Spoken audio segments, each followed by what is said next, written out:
What we got here is a water heater from 1981, and it's leaking. It's the label, can't see it, but it says 1981.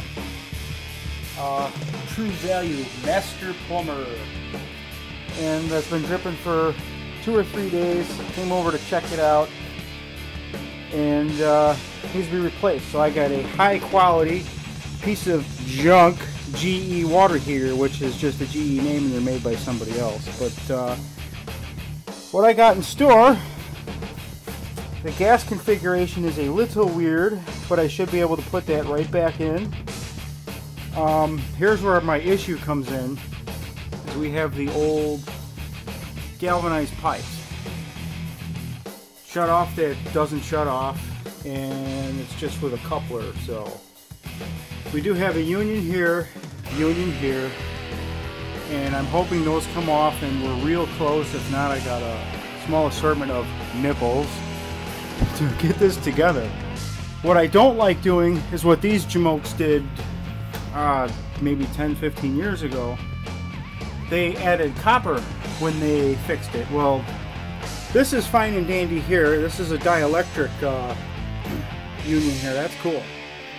But they ran it up to here, and we have copper to galvanized, which is no good because it causes, well, it's electrolysis, and it causes all these pipes to corrode way faster than they should. Yeah, this whole place is just Mickey Mouse, but I'm gonna do what I can do. Hopefully change this out and make a cool $100 for like an hour or so's worth of work, or 2 hours, or 3, depending on what happens. All right, step 1. I got garden hose connected to the drain. I opened the petcock valve here. She's going through this mighty long hose and right down the sewer. If all goes well, it'll take half hour to drain or whatever, but after that we can do that. I'm going to attempt to take some other stuff apart. I'm going to break these unions. Now I'm hoping I was able to free this sticky valve here. I'm hoping that it was able to shut all the water off, and I won't have to shut the actual main to the house off, but we'll go from there. Won't know anything until I get this drained. So yeah, I got ants in my pants, and moved the water heater while it was still full, disconnected, and it's still draining while I can continue to work over there with the new one. Alright, new heater is unboxed, and old water heater is out. These suckers came free pretty good. Just a little drippy. I got her to shut off, and this is just from inside the house pipes. Can't do much about that. Clean off the floor, slide it over, and I'm going to configure my pipies.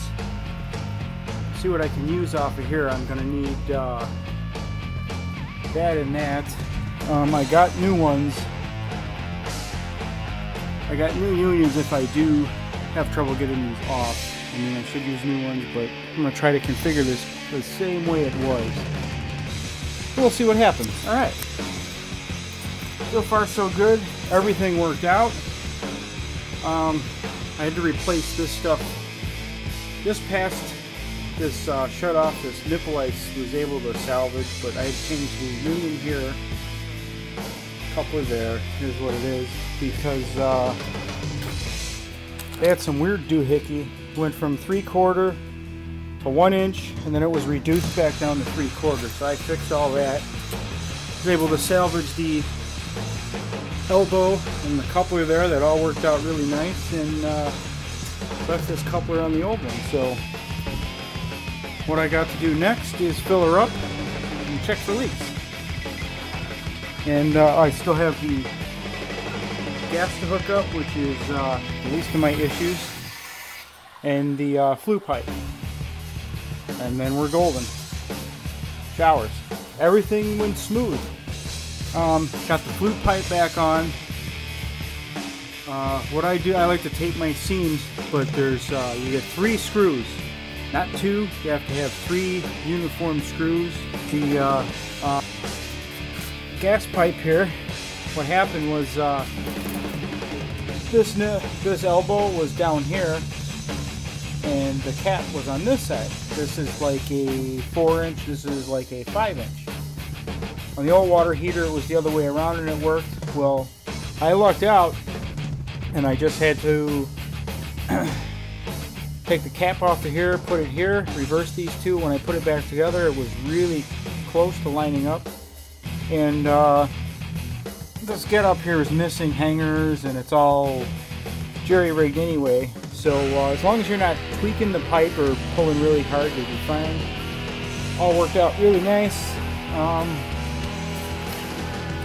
So we back off here. That water's from the removal of the other one. Looks pretty nice. Yeah, took me an hour and just around an hour and a half to accomplish that. Evil Depot charges around, I think they're up to $370, $375 for a basic installation, and then everything else is an extra. So if I was Home Depot and I did this water heater, it'd probably be about a $500 or $600 labor, plus the water heater was $430, so it'd be almost a $1,000 job from Home Depot, and I am going to probably charge, and we got a nice water heater. So yeah, goodbye.